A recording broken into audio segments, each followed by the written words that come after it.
Welcome back to the morning show here on Arise News. And we begin the show this morning with some breaking news that Israel has attacked Iran, calling it a preemptive attack. After this development, the Israeli Defense Minister Israel Katz has declared a, quote, special and permanent state of emergency across Israel. And, Steve, this is somewhat unprecedented, but on the other hand, it's not so unprecedented. We know that the U.S. has been slowly building up their military presence in the region. We know that President Trump has repeatedly been talking about the possibility of striking Iran. And, even in his State of the Union speech, he referenced Iran several times. So there's essentially been a lot of allusions to the fact that U.S., Israel, and Iran are at a tense moment right now. And it's difficult for them to have to be able to kind of deal with all of these tensions. And so now all of that is culminating with these strikes. And I think that, just yesterday, we know that the American embassy in Israel had told Americans there, get out now. Yeah. And so to me, that was a stern warning. I mean, they didn't say that anything was going to happen. But when a U.S. embassy is telling its citizens to essentially try and book a flight and leave as soon as possible, there's a sense that something might be looming. And this morning it happened. And, I just want to point out that the New York Times is reporting that the U.S. and Israel conduct strikes on Iran. So it wasn't necessarily just Israel, but this was in conjunction with the U.S. Yeah, absolutely. You're right. That's what Al Jazeera is also reporting, this morning, a few minutes ago, that they were told by American officials that it was a joint operation, even though the strike, as we heard, early this morning, that it was an Israeli preemptive attack, on Iran. And we see that it's a missile attack. A number of targets around Tehran and a few other places, have been bombed. You're correct to say that when it slipped through the news yesterday, that Israeli American embassy in Israel was urging, that was the key word as at that time, urging Americans to leave while commercial airlines were still operating. Of course, that gave an indication that something might be in the offing, even though President Trump, either at the State of the Union speech that he had, or even when he spoke with journalists, didn't quite say that a decision had been taken as to the possibility of American government attacking Tehran or attacking Iran. But of course, we could sense that after the last round of negotiations in Geneva didn't produce any deal that will satisfy the Americans, it was a given that there might be the possibility of conflict in that region, which is sad, given the fact that, President Trump has always been talking about peace, even though it looks like his rhetoric changed slightly when he missed the Nobel Prize, for peace. And it looks like he now considers that military option could be an avenue to achieve peace, which is ironic, isn't it? And so what do we expect? I mean, Israeli government has already declared a state of emergency, given what has happened this morning. And they're asking their citizens to stay close to shelter. I think that the Israeli air space has already been closed, which is an indication that this might be a long-drawn, battle. We haven't heard directly as of now from the Iranian government. But of course, because of the way that the riots panned out, with thousands, not just hundreds, killed, and America taking a strong stand at that point, coupled with the fact that America said it would be zero tolerance as far as uranium enrichment, and nuclear power capability is concerned. It has to be zero tolerance. And of course, Iran says that will be an assault on its sovereignty, and that there are other reasons why you might want to develop uranium enrichment other than, trying to use it in a bad way. We do not know yet how the other countries in the Middle East will take this position, even though we know that many countries in that region tend to view Iran, with caution, given the long-drawn battle between Iran and Iraq in those days, and of course the fact that if Iran, being the only one among all the other countries, if it's able to develop a nuclear weapon, even the Islamic countries in the Middle East feel threatened. But then how will they respond to an Israeli attack, or what now looks like a joint military action, by the US and Israel on Iran? The worry that many people, have had was that if US attacks Iran, of course, the battleground in a way will also be Israel, because Iran can't directly hit America. And Iran says, if you do this to us, of course, Israel will be the target, and we will deal them, a huge blow. And so this is where we are, on this beautiful Saturday morning. It's now all about conflict in that very volatile region. What will be the point? Israel says is for our safety, because we do not trust Iran. Right. And this is a preemptive attack. Right. What will be the point for America? Will it ultimately lead to a regime change if there's an all-out military conflict between the joint forces of America and Israel against Iran? Trump was a bit evasive, and he says, well, he couldn't answer us at that point.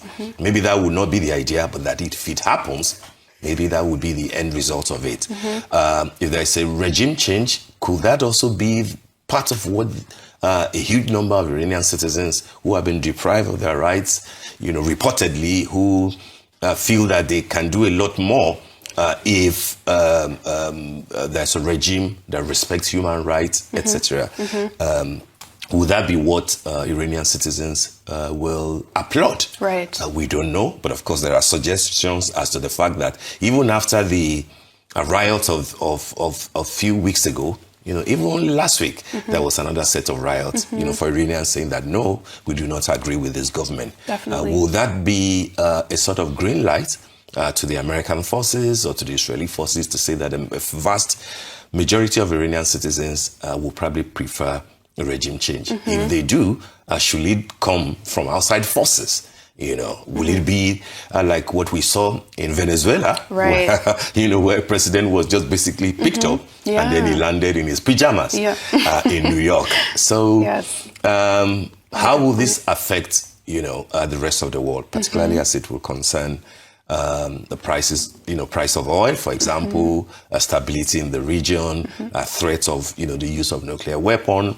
Those are the things that many people will be, worried about. But of course, a lot of clarity will happen as the day progresses, particularly on how Iran might want to respond. Definitely. And I also think, I just want to drive home the point you made about how for so long the U.S. has preached about peace. And I think that it's particularly President Trump. Yes, exactly. President Trump. And it's really interesting to essentially see how this has shifted so much, especially in his second term. You brought up Venezuela, the way he airlifted their leader out of the country. We've seen him use, aggressive rhetoric when it comes to talking about Canada, when it comes to talking about Greenland. And it's interesting that someone who essentially campaigned on an America First policy seems to be kind of imbuing this globalism, this aspect of we want to impose America's presence on the rest of the world. And that isn't something that I think necessarily rings very well at home with his base across the country. I don't think American citizens are especially excited about the potential of another war in the Middle East. So I think that this will be interesting to watch, especially as we head into the midterms as well. Absolutely. In November, how will all of this kind of come together? That remains to be seen. But yes, good speaking with you about this breaking news. We'll see how it pans out. We will see. But yet another war, it's not the most desirable thing, but you know that when it comes to Iran, things can, deteriorate, very rapidly. But we'll watch. Yes, we will watch that situation and bring you any updates as they come up. Well, after all of that, it's now time for the week that was. Let's take a look at some of the top stories that made headlines around the globe this week, including the National Assembly has doubled the campaign spending limit for presidential candidates to 10 billion naira, under the newly enacted Electoral Act 2026. Now, this significantly raises the financial thresholds for political contests ahead of the 2027 general election.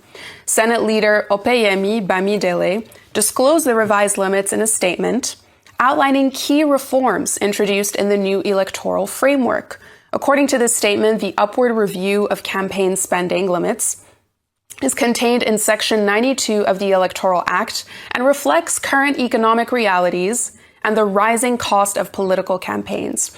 Under the repealed Electoral Act 2022, presidential candidates were restricted to a maximum campaign expenditure of 5 billion naira, so it's gone up by 5 billion. The spending limit for governorship candidates has been increased from 1 billion naira to 3 billion. Senatorial candidates can now spend up to 500 million naira. That's up from 100 million. While the limit for the House of Representative candidates has been raised from 70 million naira to 250 million naira. And, you know, this was a big story when it first came out. And I think that what just stands out to me when I see these numbers, when I see these figures is, you know, don't let anyone ever tell you that there's no money in Nigeria. You know, when you have candidates getting their limits revised after 3 or 4 years from 2022 to 2026 by 5 billion naira, hundreds of millions of naira, all essentially going on political spending. And I like to contrast that with what, you know, reports say that the president earns. The president reportedly earns 1.5 million naira per month. You know, that's the official figure. Now, if you're allowed to spend countless times over that on just campaigning alone, it begs the question of where is all of this money coming from?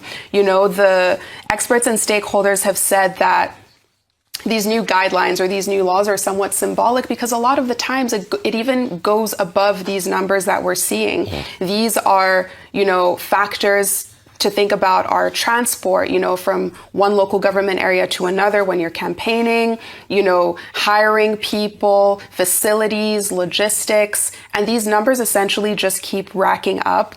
And it's interesting to me that the question is, if a candidate does exceed this limit, or, you know, whether it's in the Senate, the House of Representatives, or a presidential candidate, what are the repercussions? Because a lot of people are essentially saying that these numbers they're benchmarks, but they're not necessarily adhered to. So if these numbers aren't being adhered to, what are the repercussions of that? And what is INEC's role in all of this? How are they going to enforce this fact that candidates really shouldn't be spending above these numbers?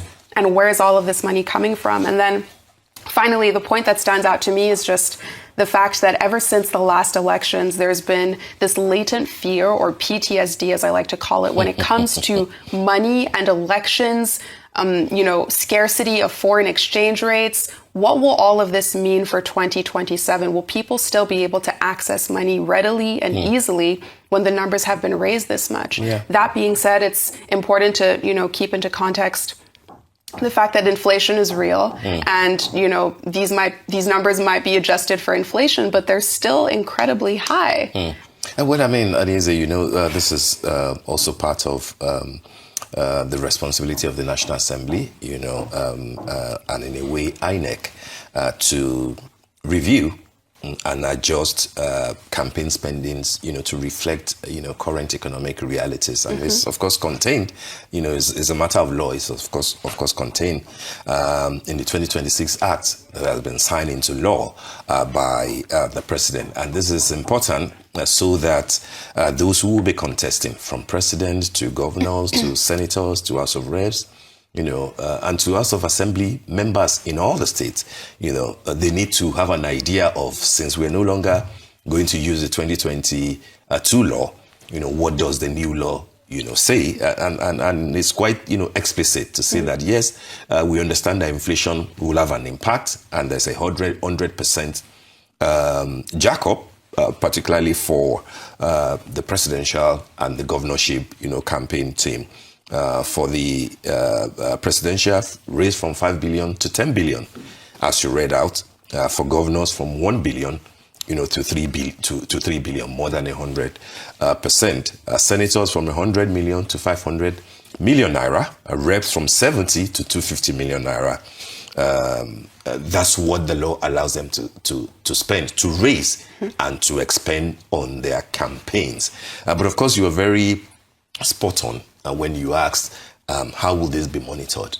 Because essentially, at the end of the day, it is the responsibility of INEC to now monitor, and regulate these campaign spendings. But people say that, and it's a logical thing to say, you will have close to 5,000, if not more than, individuals across all the different parties who will be running for various offices in 2027. But of course, the campaigns start this year, given the revised calendar of the timetable that will lead to the elections. INEC does not have up to 5,000, staff members. And therefore, how really will they monitor? Will it just be based on the bank accounts of the political parties or the individuals who are running? If you say a president, for example, shouldn't spend more than 10 billion naira, and in 3 months of campaign, that presidential candidate has to go through all the 36 states of the federation. Some of the states he will have to visit twice. In most cases, they will have to charter aircraft, private jets to move, because there are some other states that will have to visit in one day, move from point A to point B. If you put all those costs together, it's a wild guess to say that there is a possibility that they will spend, far more than what has been recommended to them. But then there's also the other argument to say that, what about not necessarily donations, but donations that you get in kind and not in cash? If I donate my private jet to you and the cost is to me, will that be factored into the 10 billion for a presidential candidate or the 250 million, to a House of Rep member? So those are the things. But for me, you can see that even the opposition parties are already saying that, no, review the law. We are not comfortable with what has happened and everything. But this is not a bad idea at all, because it is at least closer to reality than what they had for the 2023 elections. How INEC will now monitor is the major issue. But it's expected that INEC should do that. All right, we move on. And the United States House Committees on Appropriations and Foreign Affairs this past Monday officially submitted to the White House a report detailing their findings and recommendations on addressing alleged persecution of Christians in Nigeria.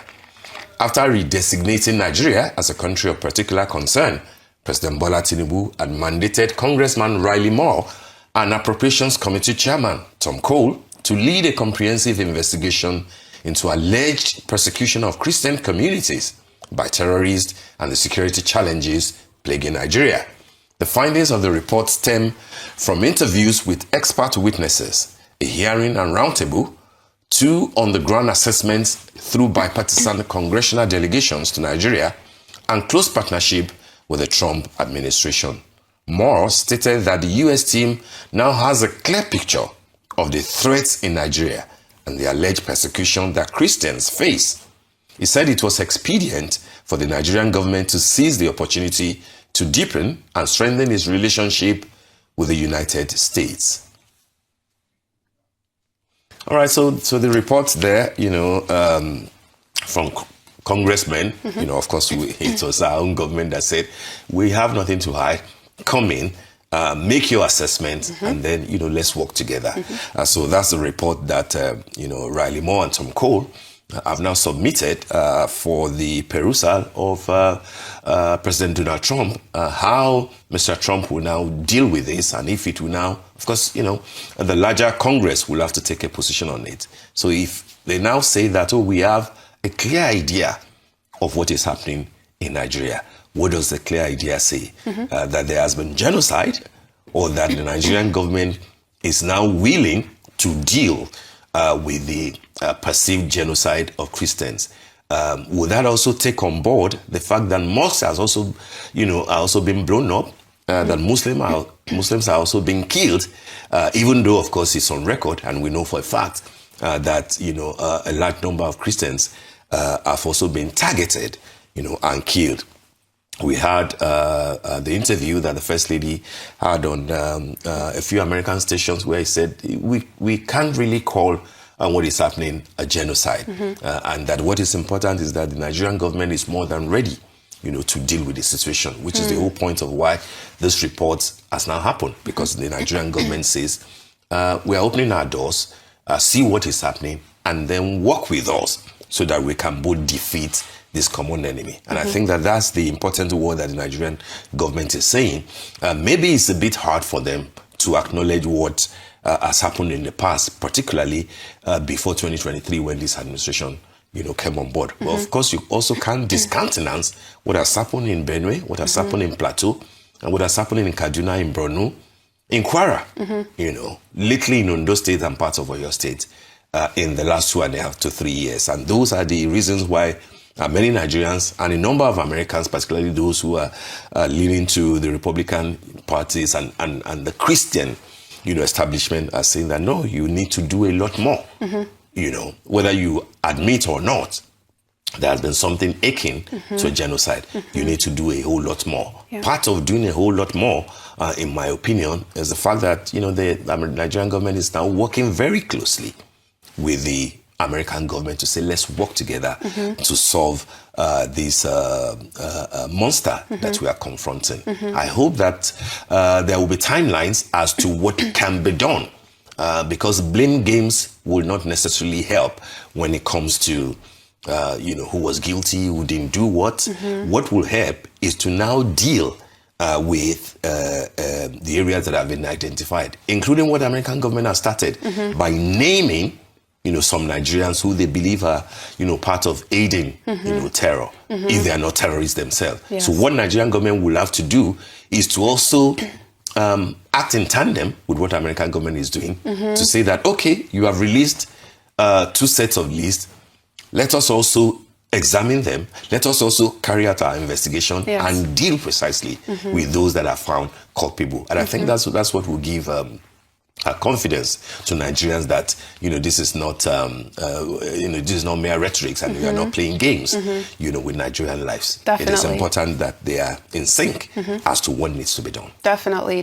I mean, I think you've said it all. This report, I think, is just the culmination of the fact that the U.S. has essentially had Nigeria under a microscope for the last few months, ever since Trump made that first post on Truth Social where he said that he'd be guns a-blazing. He'd be doing things to Nigeria that Nigeria has never seen, designating us as a country of particular concern. I think there was this idea that maybe that might be short-lived. Trump may be interested in Nigeria in October, but by November he might have moved on. Clearly that wasn't the case. That's right. In December, we had that Christmas Day strike. As you mentioned, we've had all these meetings between National Security Advisor Nuری Badu going to D.C., congressmen coming here, and they've been talking to people beyond government officials. U.S. officials have been talking to religious leaders. They've been talking to regular citizens. And you made such a good point by listing out all of these states that have been absolutely battered by terrorism in the last few years, and they went to some of those places. So I think the U.S. has a very clear image of what's going on in Nigeria. Now, like you said, whether they're able to broaden it out and say that it's not just a Christian genocide, that this is something that all Nigerians are, experiencing, all Nigerians are affected by it. And what's interesting to me from this report is that the U.S. also gave recommendations. They essentially said that as much as the country is going through challenges right now, Nigeria can actually use this moment as an opportunity to rejig or refresh their relationship, their diplomatic relationship with the U.S., which has faltered in the last few years. Not just with the U.S., but Nigeria's presence globally has diminished compared to where we were years ago. So I think that, like you mentioned, Nigeria can really use this as an opportunity to show that we can take control of what's going on the ground, by hiring or by appointing a new Minister of Defense, by appointing a new Inspector General of Police. I think that we're seeing those steps, but whether it can actually lead to something tangible remains to be seen. And very quickly, what is also very important is for the Nigerian government to have the mindset of defeating the terrorists, like the Mexican, Prime Minister is doing now, to say that no, we won't allow cartel, and even if human rights, will stand in the way, we will find a way around it. The same way that the El Salvador president is talking to say that you cannot negotiate around crime and terrorism. A terrorist is a killer, and he doesn't deserve, to falter. Yes, we need a zero tolerance policy.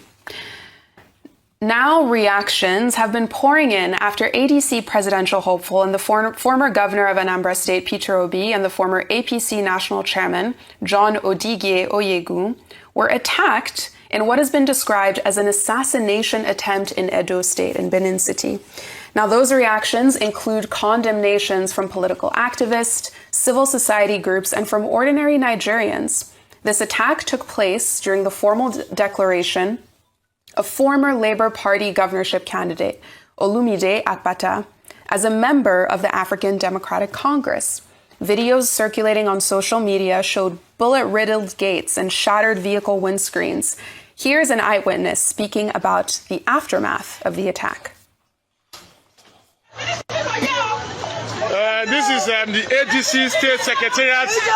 See the injured. Look at this one that was injured. This is the ADC State Secretariat in Edo State, Okbelaka. We just received our dignitaries today. We had a Tikapi Olumide Akpata. Was Tikapi to the ADC, and Peter Obi was here live and direct to witness it. Just few minutes after the event took place, the APC sent their thugs. They came in numbers with a Sienna unbranded vehicle with pop action. They were shooting. They destroyed vehicles. They destroyed this woman's vehicle. Look how they scattered everywhere. This is a woman who sends up with the secretariat. Look at that things that were destroyed. Is this the kind of state Mojo Pueblo wants to preside over? Look at this water destruction. They said the woman was shot on the neck. The woman has been rushed to the hospital. They shot the woman on the neck. Many people were beaten and were injured. Look at our DJ, the DJ who covered the event. You can see all his vehicles have been destroyed. They stole the laptop of the DJ. They scattered his phone and his laptop was stolen. And look at that, they were scattered everywhere. See, destroyed bottles. They came with guns. They said all of them were having pop action on their house and were shooting sporadically in this venue. This is Edo State, and the power of opposition cannot be subdued. Everybody who wants to join the APNTC must be allowed to join so. We have the right to gather, we have the right to participate. Any form of intimidation and oppression that they are using in this state to oppress us will not be allowed to accepted. This is totally unacceptable. Like that person said, I mean, this is totally unacceptable. The fact that I think that people generally feel like there's always a certain level of thuggery and violence in Nigerian politics, but for this to be happening is totally unacceptable. And I think that it's representative of the total failure of the Edo State government, and security officials there for being incapable of either knowing that this attack was going to happen before it did through intelligence, or even failing to essentially avert the situation as it was happening. And I say that not only because of this event, but it feels like this has been a pattern in Edo State where a lot of times there have been so many reports in the last few months just coming out about this, a sense of lawlessness and a sense that everyone essentially has to protect themselves and no one is coming to save you. I know in November there was the news about the Museum of West African Art essentially being the opening being canceled, where, foreign dignitaries, diplomats were all there because it was overrun by thugs. Thugs invaded the place. Thugs invaded the place. In December, there was the case of the former governor, Pedro Obaseki, the governor of Godwin Obaseki, who was essentially... It's a cousin to the former governor. Yes, exactly. Dr. Don Pedro Obaseki. Exactly. Who was, attacked, stripped, taken to the palace gates. I mean, there are just so many questions about what exactly is going on with the state of insecurity in Edo State. This is on top of the kidnappings and just brazen attacks that happen in broad daylight, what happened to Peter Obi. And I think that Peter Obi made it clear. He said that lawlessness is not new to me. He said that in his tweet after this attack happened. But I think that, as states kind of grapple with insecurity in different ways, there has to be a sense from the highest level that this is something that's top of mind for them. And That just hasn't been the case with Edo State. I think that a lot of times when we hear the governor kind of speak out about it, and they did condemn this attack, let me make that clear, but a lot of times it's a lot more skewed towards campaigning and saying that, you know, Governor Monday Okpebolo saying that he's willing to secure 2.5 million votes for Tinubu in the state, saying that he's willing to resign if Tinubu doesn't win in Edo State. Where are the speeches talking about how you're going to protect all of the citizens in Edo State, from former presidential candidates to the opposition party to regular citizens? People going to Edo State should feel safe, and that's non-negotiable. Absolutely. Absolutely. I mean, it's a shame that Edo State has not been in the news for the right reasons, you know, lately. And Edo needs to do better, a lot better. That's a land of culture. You know, that's a land of heritage. This thuggery that seems to be enveloping that beautiful state is sad, frankly speaking. And to what happened, you know, a few days ago precisely to the ADC chieftains, I mean, it should be condemned, you know, by all and sundry. I've listened to both parties, you know, those who were affected, the ADC members, and even the APC, that is the ruling government in Edo State. I think that, you know, they both need to do better. First, of course, is to condemn what has happened. Any form of thuggery whatsoever, you know, should be condemned. And the language should be about the fact that this should be dealt with, so that there won't be a reoccurrence of what has happened. I like the fact that you reference what happened with MOA, you know, that beautiful museum. You know, yes, the questions needs to be asked as to how the finances of the state were deployed, you know, into that beautiful, you know, edifice. Questions must be asked, you know, so that there can be, you know, accountability, but then not in a violent way, you know, not using thugs, you know, to stain the image of the state and the image of the country. What happened also to Dr. Don Pedro Obaseki, you know, even if he has any political leanings, it is his right to belong, you know, to any party. It should be condemned. But I like the fact that he has gone to court, you know, to challenge what has happened.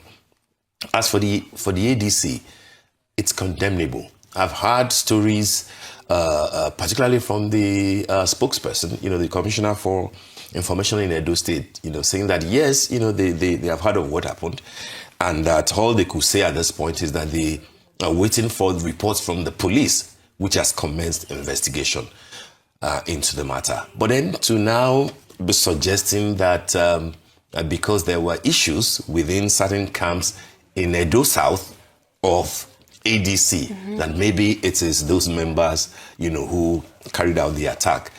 I don't think that, you know, government spokespersons that shouldn't be the conduct, you know. Yes, you might ask valid questions as to if indeed ADC members, which of course included 2 former governors of Edo State, if they had got intelligence, you know, that the party secretariat was going to be attacked and that they should evacuate, which of course led them to the house of former Governor Odige Oyego. What did you do in reporting the matter so that that place could be secured? What did you do in ensuring that there was police presence, not just you running for their life and evacuating people?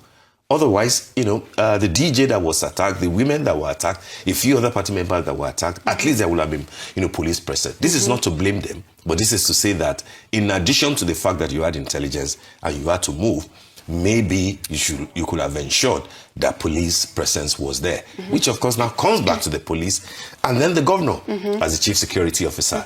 Don't dance around the issue. Act of thuggery, act of violence, you know, were recorded. We should go after the perpetrators of those acts so that we can bring them to justice. Absolutely. This should not be happening in Edo State, particularly as we move, you know, closer to 2027. Definitely. The state must do better.